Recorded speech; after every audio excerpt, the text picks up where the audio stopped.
He planned a perfect anniversary dinner above New York's glittering skyline. She smiled like love itself. Then a homeless girl whispered, "Sir, she put something in your cake." He switched the plates in silence. What followed shattered trust and created a family no one expected. New York City shimmered beneath the night like a living constellation. From the private alcove of Le Ciel Noir, 48 floors above Manhattan, Callum Wren, age 41, watched the skyline through floor-to-ceiling glass. The city looked flawless from up here, orderly, brilliant, obedient, much like the life he had built. The table was immaculate. White roses, crystal stemware. A candle that flickered just enough to feel intimate, not theatrical. Every detail had been planned with the same precision that made Callum one of the most respected real estate visionaries in the country. Tonight marked 2 years with Sloane Hart, 33. Elegant, intelligent, effortlessly composed. "This is stunning," Sloane said, her smile practiced but radiant. "You really didn't have to do all this." Callum smiled back, measured and calm. "I wanted to." They raised their glasses. Champagne caught the light like liquid gold. Yet beneath the polished surface, Callum felt an unexpected stillness. Not peace, something quieter. An absence. Sloane spoke animatedly about an upcoming charity event, her hands moving gracefully, her voice perfectly modulated. But Callum noticed things he normally would have dismissed, the way her shoulders stayed tense. How her smile arrived a heartbeat too late. How her phone lay face down beside her plate, as if it carried weight. He had spent decades learning how to read buildings before they cracked markets, before they collapsed, people before they lied. And tonight, something didn't align. "Are you all right?" he asked gently. Sloane laughed softly. "Of course. I'm just overwhelmed." "And maybe a little nervous, he repeated. She leaned forward, lowering her voice playfully. "I have a surprise for you later." The word surprise lingered between them longer than it should have. Outside, the city sparkled. Inside, Callum's instincts whispered a warning he couldn't yet explain. Dinner unfolded like a carefully rehearsed performance. Each course arrived with artistic precision, seared scallops, delicate sauces, plates that looked more like paintings than food. Sloane praised everything, charming the staff with ease. She knew how to belong in rooms like this. She always had. Callum watched her closely. 2 years together. 2 years of shared weekends, private jets, gallery openings, whispered conversations over candlelight. Sloane had stepped into his life when it was orderly but empty, filling the space with beauty and companionship. He had welcomed her without question. Yet tonight something felt rehearsed. Her laughter rose at the right moments. Her compliments were perfectly timed. Too perfect. "You're quiet," Sloane noted, reaching across the table to touch his hand. Her fingers were warm, steady. "Just enjoying the moment," Callum replied. She studied him for a second longer than necessary, then smiled again. "I need to freshen up before dessert," she said casually. "I'll be right back." She leaned in and kissed his cheek, soft, familiar, affectionate, then rose and disappeared down the softly lit hallway toward the restrooms. Callum exhaled slowly. Alone now, he gazed back at the skyline. Messages buzzed on his phone, Dubai, London, Singapore, but he ignored them all. Tonight wasn't about business. Still, his thoughts refused to settle. Sloane had never been careless with details. Never vague, never nervous. Yet tonight, her eyes carried an edge of urgency she couldn't fully hide. Callum had learned long ago that danger rarely announced itself loudly. It arrived quietly, disguised as comfort, wrapped in trust. The clink of silverware approached. The head chef himself stepped forward, carrying 2 covered dessert plates, polished to a mirror shine. "Mr. Wren," the chef said with a respectful nod. "Our special dessert for the evening." Callum straightened slightly. Something about the timing felt wrong. The chef placed the two silver-covered plates gently on the table. "Chocolate soufflé," he announced. "Madam Hart mentioned it was your favorite." Callum's smile froze just for an instant. Chocolate was his favorite, but he had never told Sloane that. Not once. "Thank you," Callum said evenly. The chef departed, leaving behind two identical desserts, identical spoons, identical perfection. Callum studied the plates as if they were architectural blueprints, searching for flaws invisible to everyone else. A small card lay beside one plate. Callum Wren printed in elegant script. Romantic, thoughtful, unsettling. As he processed the detail, a disturbance stirred near the restaurant's service entrance, a whisper of movement. A hush passing through nearby tables. Security stepping faster than usual. Then a small figure slipped through. A girl no older than 12 darted between adults who never truly saw her. She moved with the instinct of someone used to being invisible. Before anyone could stop her, she stood at Callum's table.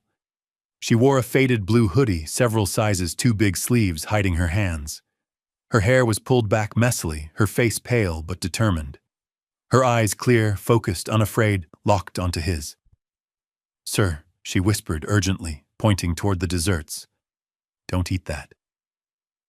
Callum's heart skipped, not from fear, but from surprise. What he asked quietly. "She put something in it," the girl said, voice trembling but resolute. "I heard it. In the kitchen."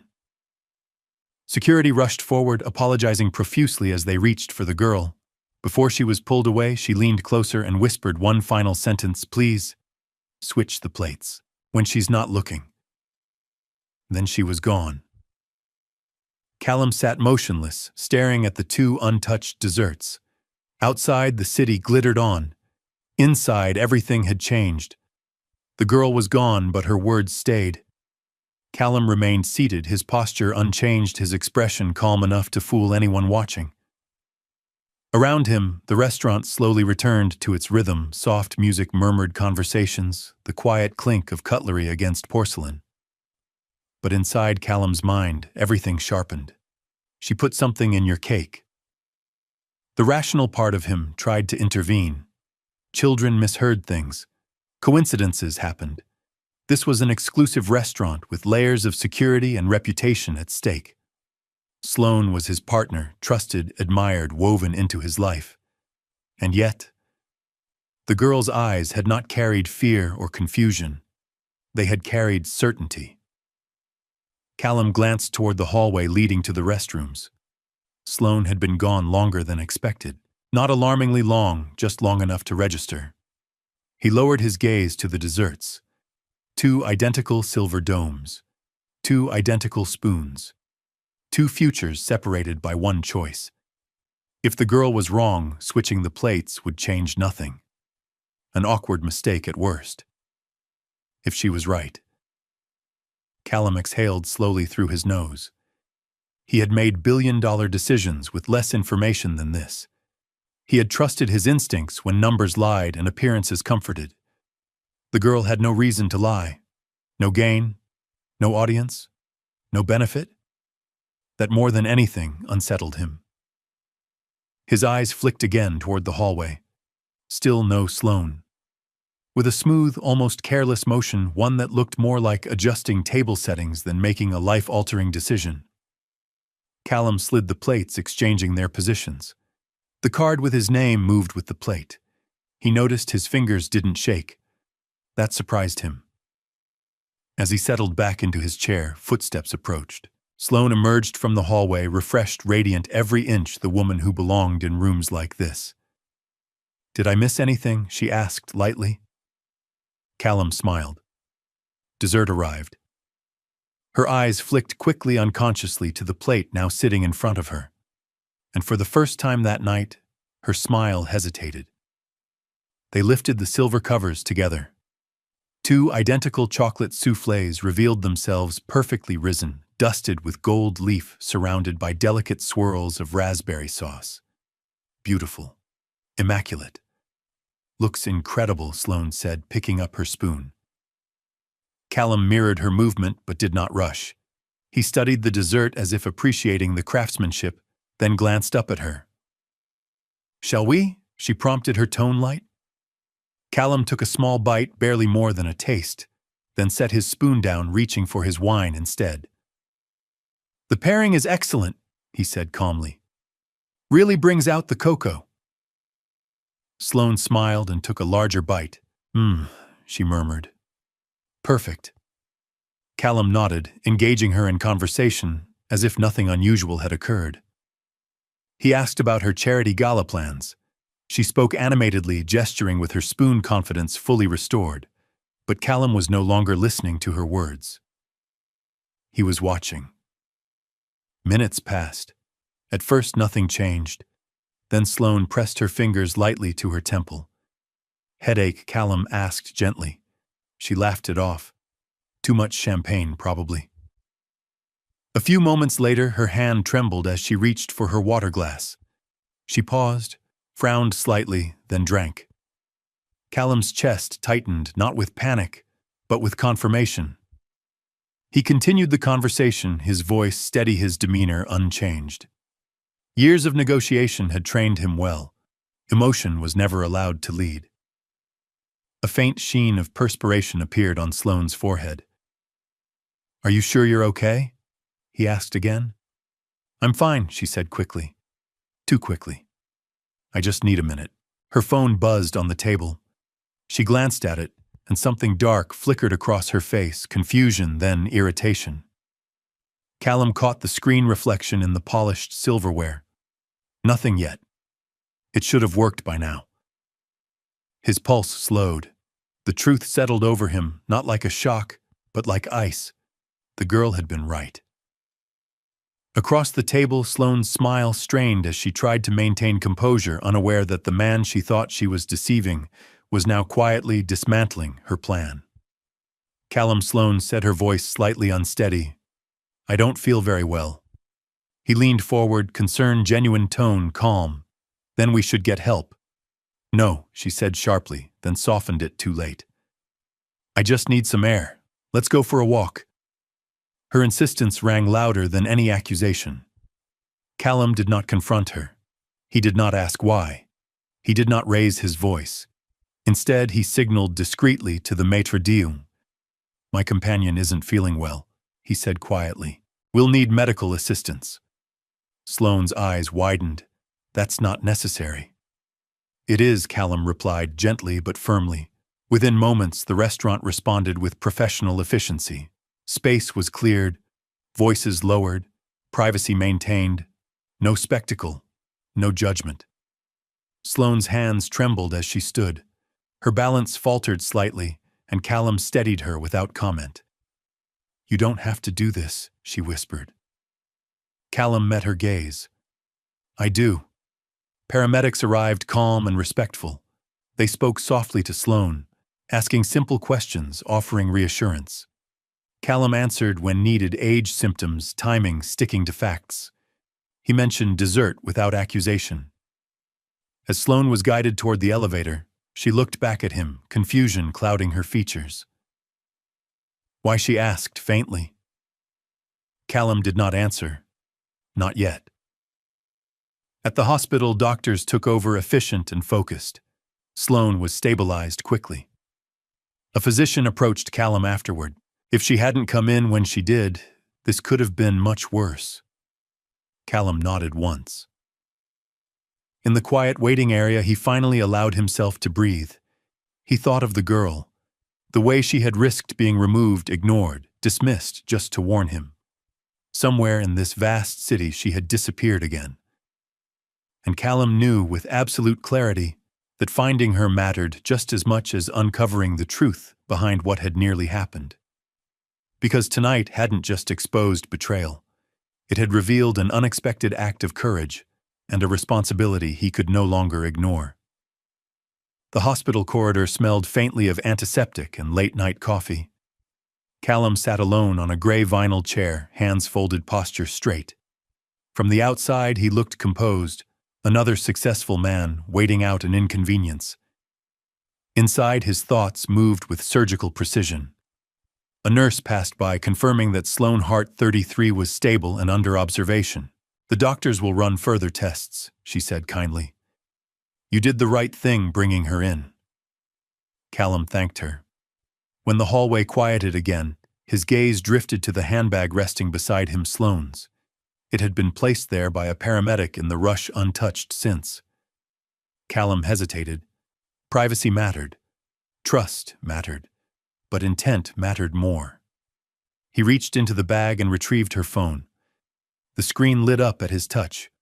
No lock, no hesitation. As if part of her never imagined she'd need to hide it from him.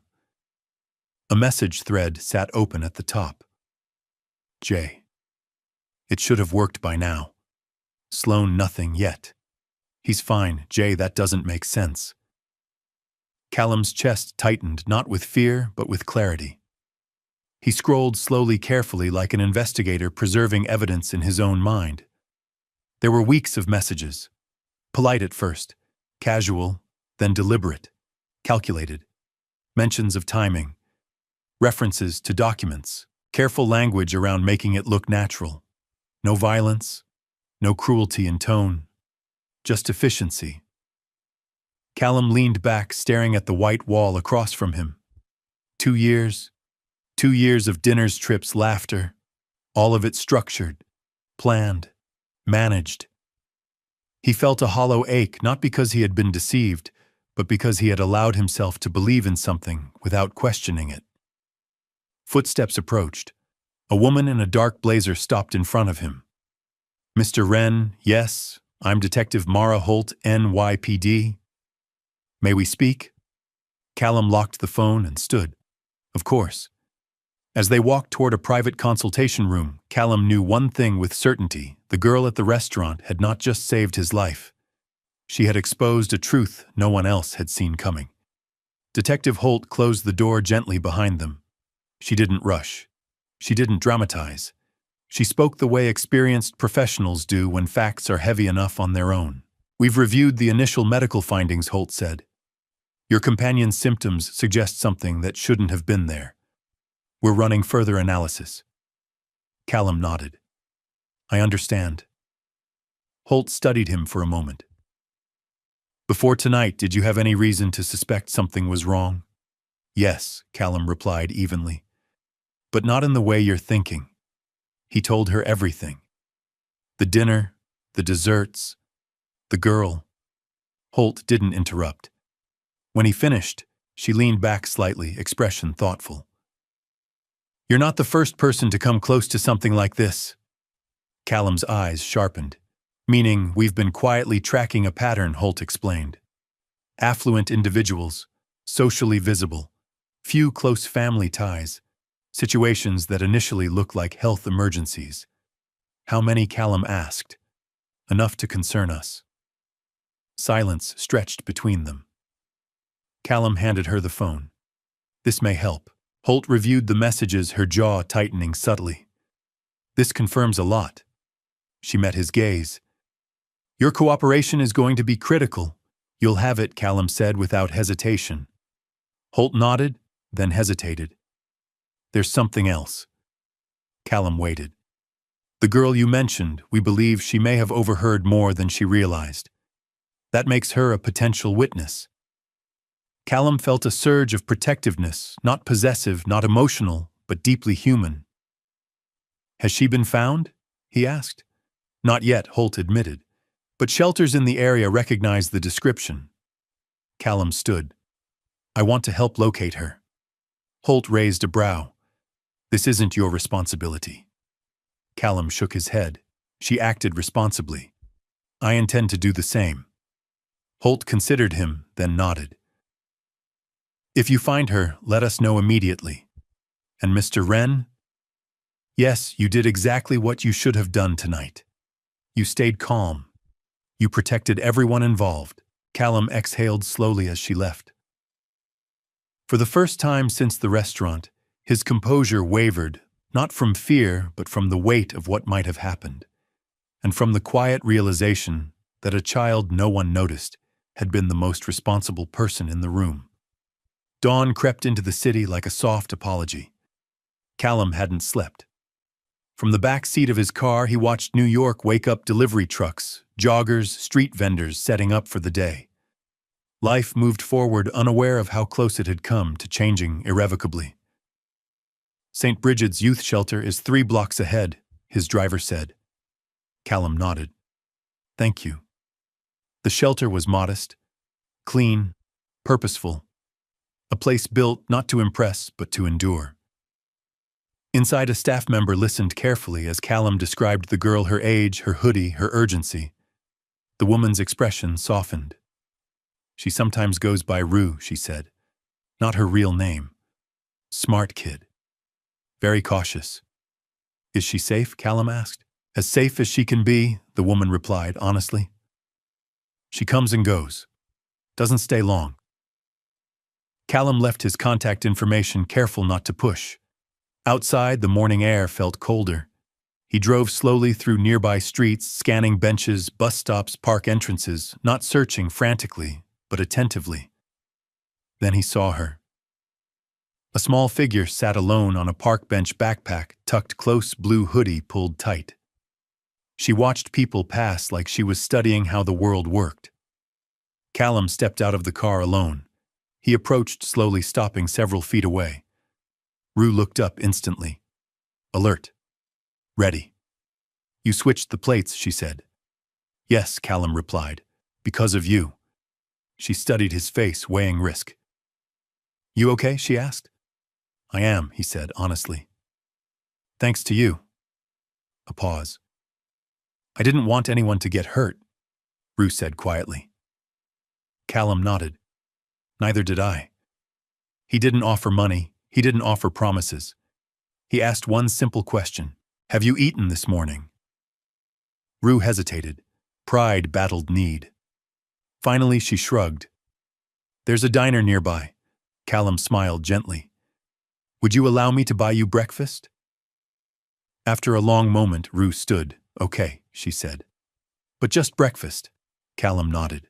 And together they walked towards something neither of them had expected, but both of them needed. Murphy's diner smelled like coffee and warm bread, comfort without pretense. Rue slid into the booth opposite Callum, keeping her backpack close, posture guarded but composed. She didn't rush the menu. She didn't ask for much. Pancakes, eggs, water. Callum ordered quietly and then did something deliberate. He stopped talking. Rue noticed. Adults usually filled silence with questions. He didn't. When the food arrived, Rue ate with careful focus, not messy, not rushed, just hungry in a way that carried dignity.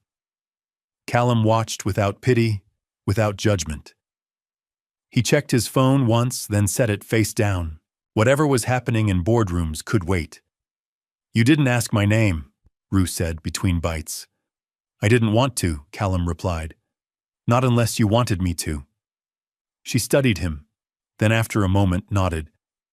They call me Rue. Nice to meet you, Rue. I'm Callum. She already knew that, but she appreciated the formality. Callum explained the situation plainly, no drama, no fear. The police were investigating. Her warning mattered. If she chose to speak, it would be with a child advocate present. If she chose not to, that choice would be respected. Rue listened, eyes steady. I don't like being forced. I don't either, Callum said. That's why I'm asking. She finished her pancakes and sat back. I'll talk. Once. Callum nodded. Your pace. A pause. Then Rue asked the question that mattered. What happens after? Callum answered honestly. That depends. On the law, on what you want, on what's safest. Rue didn't flinch. She considered. 3 days, she said. Somewhere quiet. Then we decide. 3 days, Callum agreed. He paid at the counter without ceremony. As they stepped outside, sunlight cut through the street, bright and ordinary. Rue pulled her hoodie tighter. You're different, she said. Callum smiled faintly. So are you. They walked toward the car, not as rescuer and rescued, but as two people choosing responsibility over fear. The elevator rose in near silence. Rue stood very still, backpack pressed to her chest. Callum noticed her eyes tracking the security panel. The private access indicator, the absence of strangers. He explained calmly, no codes, no theatrics. Only people I allow can reach this floor. The doors opened to the penthouse foyer, warm wood, soft light, wide windows framing the city without shouting about it. Rue froze. It's just a place, Callum said gently. You don't owe it anything. He introduced Mrs. Lynn, his housekeeper, professional, kind, respectful. No staring, no questions. Just a nod and a quiet welcome. This is the blue room, Callum said, opening a door. Inside, a clean bed, a small desk, a reading lamp, a private bathroom, towels folded neatly, a window with a slice of sky. Rue stepped in, slowly touching the edge of the bed like it might disappear. You're in charge of this space, Callum said. No one enters without asking. If you want the door locked, it stays locked. She nodded, absorbing rules that felt like protection, not control. Callum left clothes that had belonged to a niece, neutral, age-appropriate, and explained she could choose what she liked later. Choice mattered. An hour later, Detective Mara Holt arrived with Avery Knox, a child advocate. The interview took place in Callum's study chairs. In a circle recorder explained breaks offered. Rue spoke clearly. She described what she overheard. Payment, dessert, timing, no graphic details, just truth. Then she reached into her pocket and produced an old flip phone. I tried to record, she said. It's not great. Holt accepted it carefully. It may be enough. When they finished, Avery asked Rue how she felt. Tired, Rue said honestly. That's a good time to rest, Avery replied. After they left, Callum checked in from the doorway. Dinner to your room or the table, Rue considered. Room. Done. That night, as the city hummed below, Callum stood at the window and realized something had shifted. The penthouse no longer felt empty. It felt responsible. Morning arrived gently. Rue woke to quiet, not the kind that made you alert, but the kind that let you breathe. She showered, surprised by water that stayed warm. She dressed in borrowed clothes that fit well enough. She felt normal. On the terrace, breakfast waited. Nothing extravagant. Eggs, toast, fruit, coffee for Callum, juice for Rue. They ate without rush. Detective Holt called mid-morning. We've made arrests, she said. Your information helped. Callum thanked her. When he ended the call, Rue was watching his face. They in trouble, she asked. They're being held accountable, Callum said. That's the goal. Rue nodded, satisfied. Later, Dr. Jonah Reed from Child Services arrived, calm, direct, respectful. He spoke to Rue, not over her. He explained next steps, temporary options, legal identity, school pathways. No threats, no urgency designed to scare.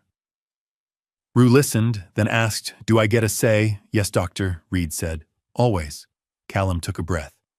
I'd like to apply for temporary guardianship only while everything is sorted. With oversight. With rules. Dr. Reed considered. That's a significant responsibility. I understand, Callum replied. And I'm prepared. Rue looked between them. 3 days, she reminded softly. Callum met her eyes. We'll honor that. Dr. Reed nodded. Emergency temporary placement is possible with checks. Rue thought, then spoke with quiet resolve.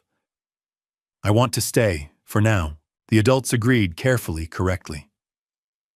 That evening, Callum handed Rue a small notebook. For thoughts, he said. Or drawings. Or nothing. Rue flipped it open. Blank pages. Possibility. As night settled, she wrote one line and closed it. Maybe good things can last. Outside the city, lights blinked on ordinary constant. Inside, a future began to take shape slowly, safely, and by choice. The paperwork moved faster than Callum expected, but not recklessly. Background checks. Temporary guardianship protocols. Oversight requirements. Everything was explained clearly, step by step, as if the system itself wanted to slow down and make sure no one was being rushed into the wrong future. Rue sat on the couch in Callum's living room, knees pulled up, notebook resting on her lap. She listened as Dr. Jonah Reed outlined timelines and options, her face serious, alert, absorbing information like someone used to making decisions alone. "We're talking about temporary guardianship, Doctor," Reed said gently. "Not ownership, not permanence.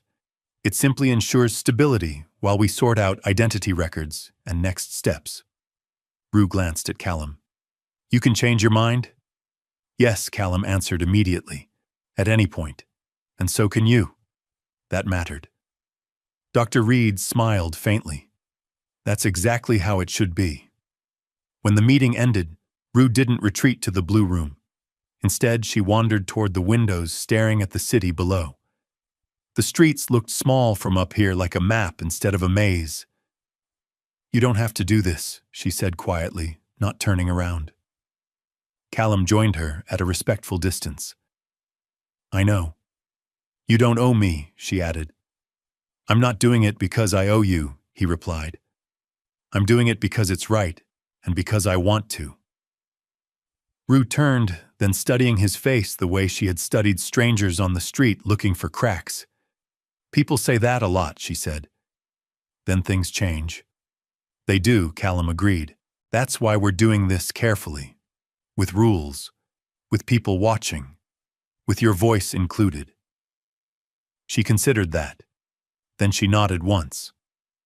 That evening, Detective Holt called with an update. The investigation was expanding. Evidence from Rue's recording had strengthened their case. There were more names, more connections. But the tone was calm, controlled. Justice, not chaos. When Callum hung up, Rue was at the dining table sketching in her notebook. "What are you drawing?" he asked. She hesitated, then slid it toward him. It was the restaurant drawn from memory. 2 plates, one switched. A small figure standing between a man and something invisible.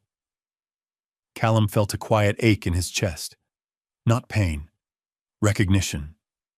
"You remember everything," he said softly. Rue shrugged. "Someone has to." Later, as night settled, Callum made a call to his sister in London. He explained carefully, honestly. There was a pause on the line, then warmth. "Bring her into the family," his sister said. "Not as an idea, as a person." Callum looked toward the blue room where Rue was reading under the lamp. "I already have," he replied. The days that followed settled into a cautious rhythm.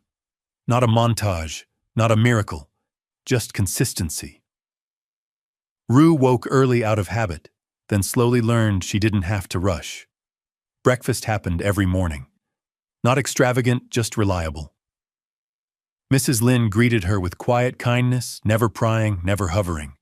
Callum adjusted his schedule without announcing it. Meetings moved, dinners shortened. He was home present in a way he hadn't been in years. Rue noticed. She tested boundaries the way children do, not rebelliously, but carefully. She asked what time dinner was, then asked again the next day. And the next. It was always the same answer. "You don't have to stay up," Callum told her one evening when she lingered in the living room, pretending to read while watching him work. "But you're welcome too." She nodded and stayed anyway. Dr. Reed returned with updates about identity reconstruction, slow, complex, but moving. School options were discussed, framed as opportunities, not obligations. Rue listened, thoughtful. "I like learning," she admitted. "I just don't like being treated like I'm behind." "We won't," Callum said. "We'll meet you where you are." One afternoon, Callum found Rue standing in the hallway staring at a family photograph he hadn't noticed in years himself as a boy, standing stiffly beside parents who looked kind but distant. "Is that you?" Rue asked. "Yes," he said. "You look lonely." The observation wasn't cruel, just honest. "I was," Callum admitted. "Even with people around." Rue nodded. "I know that feeling." That night, Callum gave her something small, a library card application, and a choice of books. No pressure, no expectations. She chose 3. All stories about people who survived quiet storms. The first time Rue laughed, really laughed, caught Callum off guard. It happened over a burnt grilled cheese sandwich that Mrs. Lynn insisted was perfectly edible. Rue shook her head, laughing. "You're terrible at this." "I know," Callum said. "But I'm learning." So was she. Later, Callum overheard her on the terrace, speaking softly into the night, not to anyone, just to the city. "I'm okay," she said. "I think."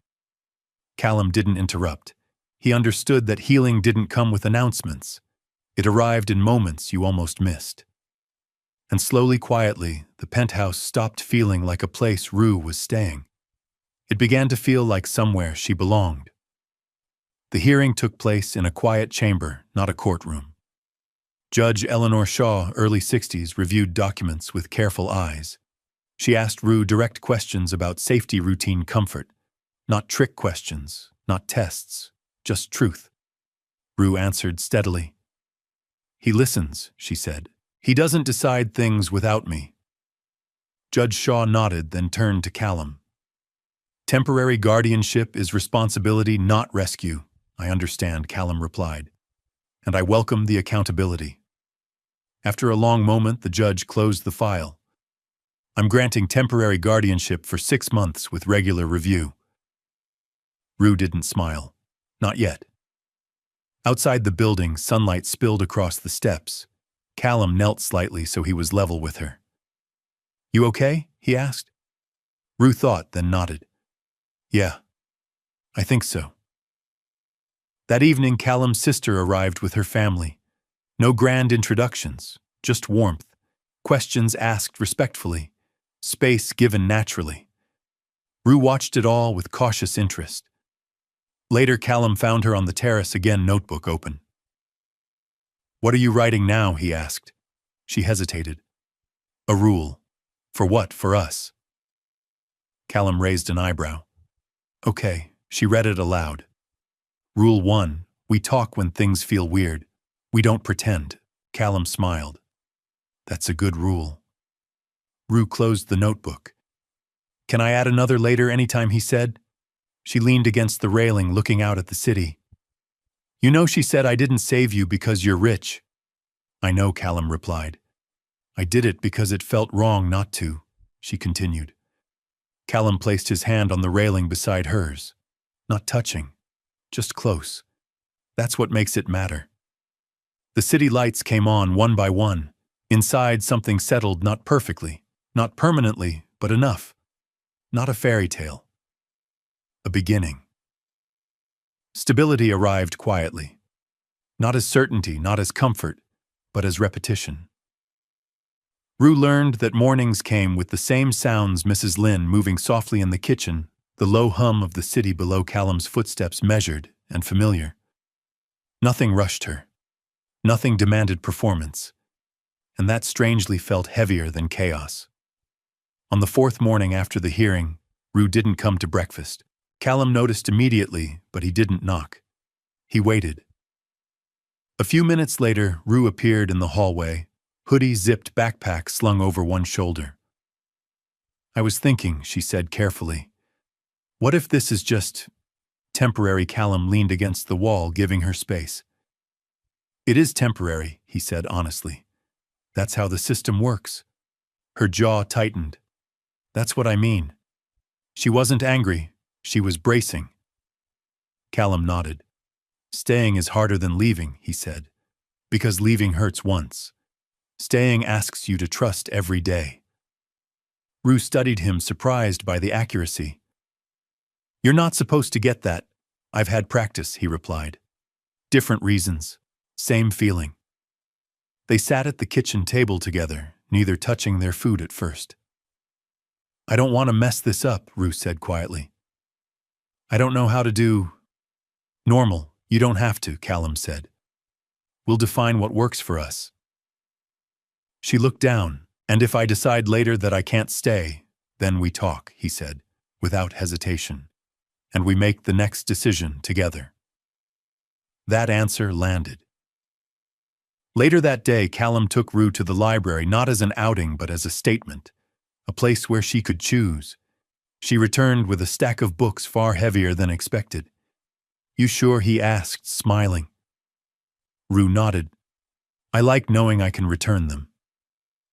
At home, she set up her desk herself, aligning pencils, arranging books, creating order where none had existed before.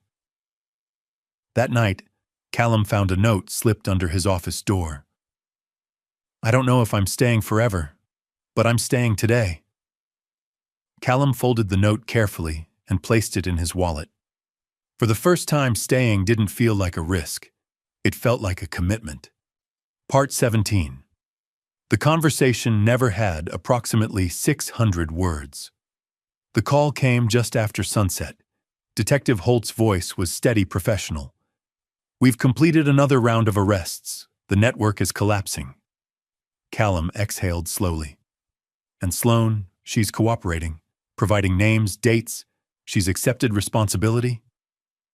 Callum thanked her and ended the call. Rue was on the terrace watching the city lights flicker on. She didn't turn when he joined her. "She tried to hurt you," Rue said calmly. "Not accusing, just stating fact." "Yes," Callum replied. "Do you hate her?" Callum considered the question longer than expected. "No," he said finally. "I don't trust her. I don't excuse her choices, but hate would keep me tied to something that's over." Rue nodded, absorbing that like a lesson she hadn't known she needed. "My mom used to say Rue began, then stopped." Callum didn't push. She said Rue continued that people do bad things when they think they're cornered. Not because they're monsters, because they're scared. "That can be true," Callum agreed. "But fear doesn't remove responsibility." Rue glanced at him. "You don't talk like adults I know. I don't talk like the adult I used to be," he admitted. She leaned on the railing. "I never got to say goodbye." "To your mom," Rue nodded. "Everything just stopped." Callum rested his forearms on the railing beside her, careful not to crowd. "We don't always get closure," he said gently. "Sometimes we build something new and let that be the answer." Rue stared at the city. "Is that what you're doing with me?" Callum turned to her fully. "I'm choosing you," he said simply. "Every day, even when it's uncertain." That landed differently than promises. Later, Rue knocked on his office door. "Can I ask something weird always? If I stay, not just for now, would that be okay with you?" Callum felt the weight of the moment, but he didn't rush it. "Yes," he said, "but only if that's what you want." Rue nodded once. "Okay, I just wanted to know." That night, Callum slept better than he had in years, not because the danger was gone, but because the silence was no longer empty. The months passed with intention. School enrollment came with meetings, assessments, careful language. Rue insisted on honesty. "I'm not behind," she told them. "I just didn't have the same chances." They listened. Callum attended every meeting not as a benefactor but as a parent in practice. He asked questions, took notes, learned. At home, routines formed. Movie nights, simple dinners, arguments that ended in conversation instead of silence. Rue changed slowly. She smiled more freely. She slept through the night more often than not. She still kept her backpack close, but sometimes she forgot it in the hallway. One evening, Callum returned home to find Rue sitting at the dining table, notebook open. "I made a list," she said, "of things that make this feel real." She slid the notebook toward him. "You show up. You don't yell. You explain things. You let me choose. You don't disappear." Callum swallowed. "Those are good standards." "They're not rules," Rue clarified. "They're reasons." Later that week, Dr. Reed returned with paperwork for the next stage longer-term placement discussions. Rue read every page. Then she looked up. "If this goes forward, what would I call you?" Callum didn't answer immediately. He chose honesty over expectation. "Whatever feels right to you." "There's no deadline." She nodded, relieved. That night, as they stood on the terrace, the city humming below Rue broke the silence. You know, she said, I used to think family was something you were born into. Or not. Callum waited. Now I think it's something you decide. Over and over. He smiled. I think you're right. Rue hesitated, then spoke softly, testing the word like it might break. Dad. Callum didn't move, didn't correct, didn't react too fast. He simply answered. Yeah, Rue exhaled. Okay, just checking. They stood together, no speeches, no declarations, just two people choosing the same direction. And for the first time, the future didn't feel like something to survive. It felt like something to build. The meeting took place in a quiet room with glass walls and muted light. No cameras, no audience. Callum had insisted on that. Across the table sat Sloane Hart, no longer dressed for attention, no longer performing. She looked smaller, somehow stripped of the context that had once amplified her confidence. Thank you for coming, she said softly. Callum nodded once. He remained standing until she finished speaking, then took his seat. Not out of anger, out of clarity. I didn't come for explanations, he said calmly, or apologies. Sloane's hands folded together. I still want to give one. Callum considered. Then keep it simple. She nodded, eyes down. I made choices I can't undo. I convinced myself I was trapped and that justifying the plan made it acceptable. It wasn't. Callum didn't interrupt. I never wanted anyone else hurt, she added quickly. When I realized what might happen, you realized too late, Callum said gently, not accusing. That matters. Silence settled between them, not hostile, not forgiving, just real. I know, Sloane whispered. Callum stood. I hope you cooperate fully. Not for me, for the people you could have affected. She looked up then. The girl, is she okay? Callum paused. She is protected. That was all he offered. As he left the room, Callum felt something release. Not triumph, not satisfaction, but finality. The chapter closed without spectacle, without cruelty. Outside, the city moved on. At home, Rue was at the dining table with Mrs. Lynn carefully cutting vegetables for dinner. She looked up when Callum entered. You're back early, she observed. I wrapped something up, he replied. She studied his face. You okay? Callum smiled faintly. Yes. That night, Detective Holt called with confirmation the case was solid, the network dismantled. No further involvement required from Rue. Callum thanked her, then sat quietly in the living room, letting the weight lift. Rue joined him, notebook in hand. I wrote something, she said. Want to share? She nodded. It's about endings.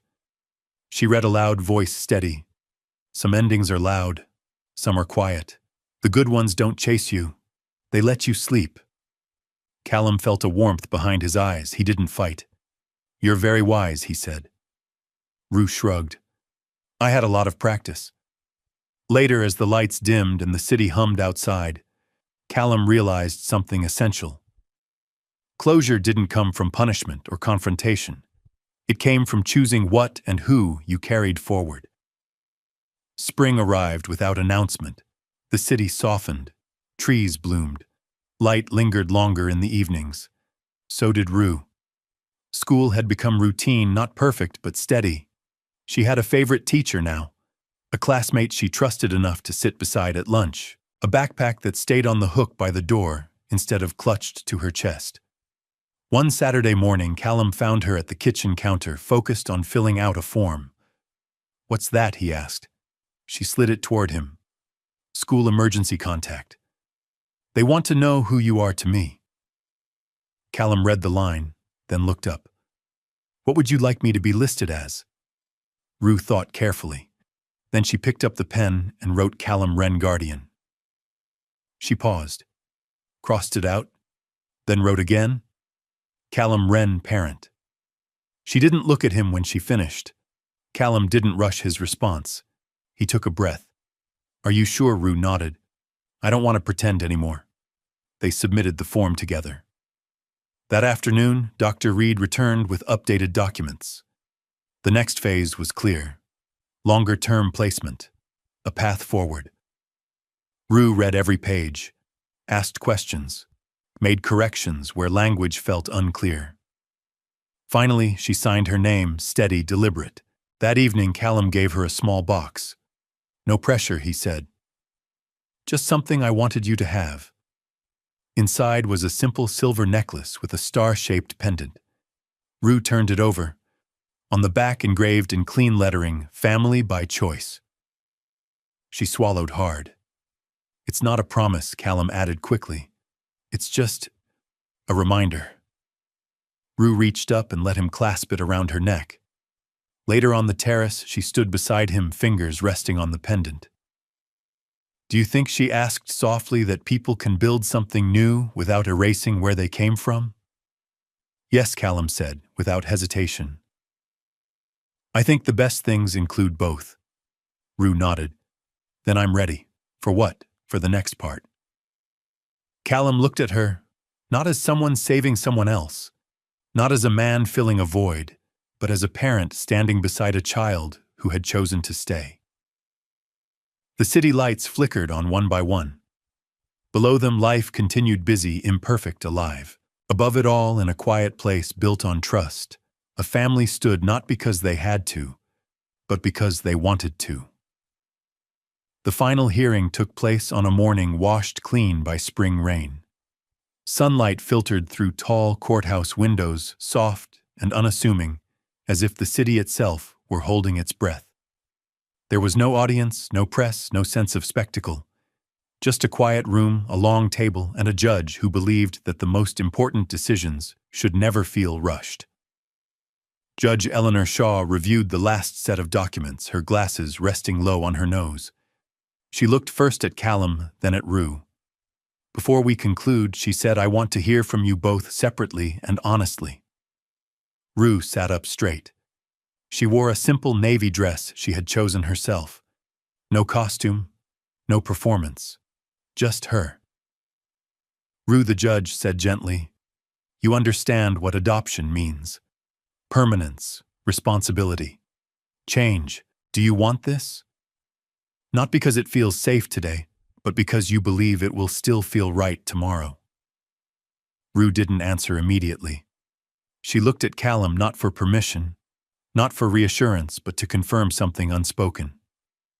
Then she turned back to the judge. "Yes," she said, "because it's not perfect, and because he didn't promise it would be." Judge Shaw nodded once satisfied. She turned to Callum. "Mr. Wren, adoption is not redemption. It's not rescue. It is commitment. Are you prepared for the long, ordinary work of being present even when it's inconvenient, frustrating, or unclear?" Callum met her gaze without hesitation. "I am," he said. "And I already have been." The judge closed the file.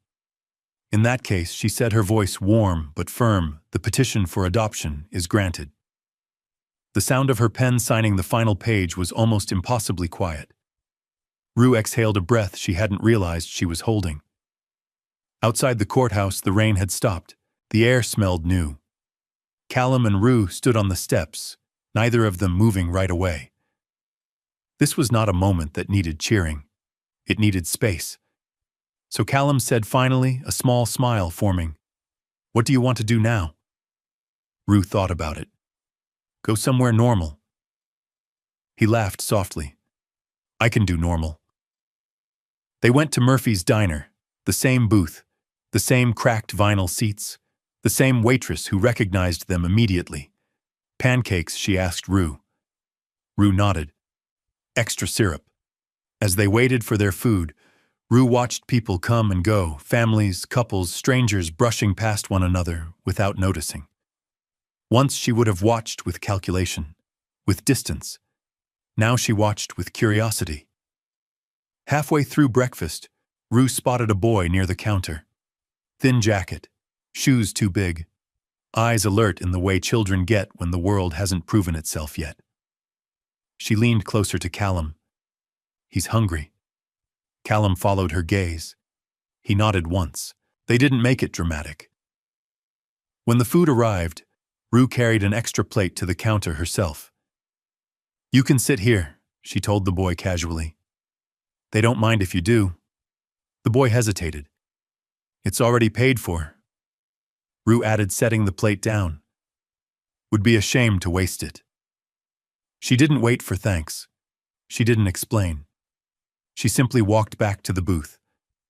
Callum watched her with something close to awe, not because she was kind, but because she was confident enough to be. Later that afternoon, back at the penthouse, Rue wandered into what had once been a guest room and was now unmistakably hers. The walls held her drawings. Her desk was cluttered with books and notes. A small plant leaned toward the window. Callum stood in the doorway. Hey, he said. She looked up. Yeah, I wanted to ask, he began carefully, about your last name. Rue tilted her head. What about it? You don't have to take mine, he said. We can choose something else, or keep yours, or hyphenate. I want it to be right for you. Rue considered this longer than he expected. Then she smiled.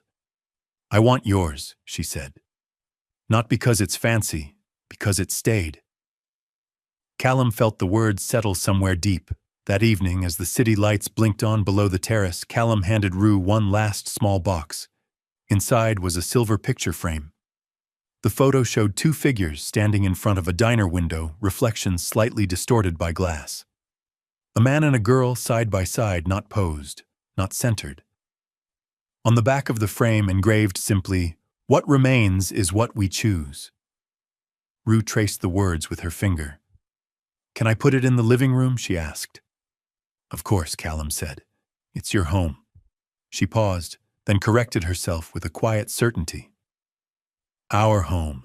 That night, as Rue fell asleep with a book open on her chest, Callum stood by the window once more, looking out at the city that had given him everything and almost taken everything away. He thought of the restaurant, the warning, the plate he had switched without knowing it would change his life. He thought of how close he had come to missing what mattered most, and he understood finally that wealth had never been his greatest asset. Attention was, listening was, choosing was.